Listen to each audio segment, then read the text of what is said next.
Okay, hapit na mahuman ng May pero dili ko masugot nga mo labay ang May nga wala ko nakahimo og video about sa anniversary namo sa akong asawa. Kasagaran siguro nga mga laki sa mga mag-uyab o mga couple nga gikasal na inay chance nga makalimot sa mga certain dates, no?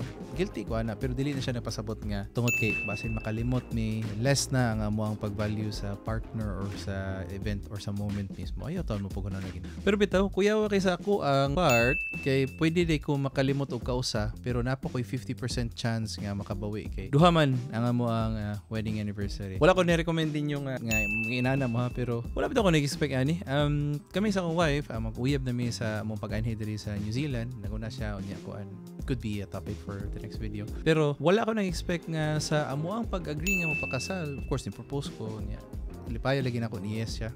Di ko ganahan ng muta na balik sa video kasi mausabi ang tubag. Kapag storya na mo about sa mga plano na mo sa pagkasal kay, medyo kuti man di ang requirements nga mag-church wedding, no? Because all along ako ang perception sa kanang pagpakasal kay one time na good nga mo ato mo simbahan, pabasbas mo sa pare. And yes na yung kanang mga certain requirements nga atong madunggan katong napatas ato pero dili man di nga nakasayon sad, no?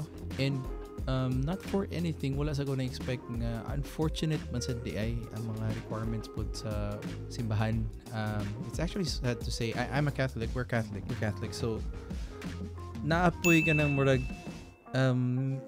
penalty or fee if dili ka parokyano sa simbahan. Kana wala ko kasabot pero kung musimba ka bisan asa nya motunol ka sa mahatag ka sa sibot murag di man siguro pasabot no nga na ba ni discount or unsa.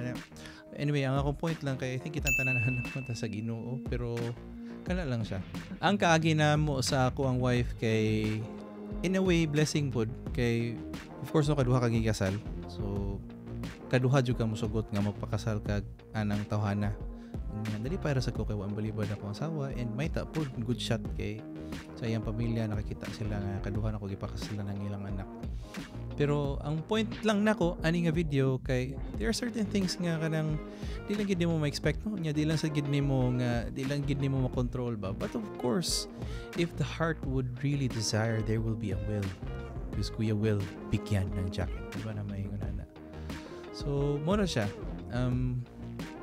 pila na may katuig sa kong asawa nalimot man ko ako na lang i-insert dire. And then sa katong mga tao nga ganahan sa katong mga couples nga ganahan nga mapakasal pohon, good luck. Advance happy wedding anniversary niyo. And I'll see you guys in the next video. Peace.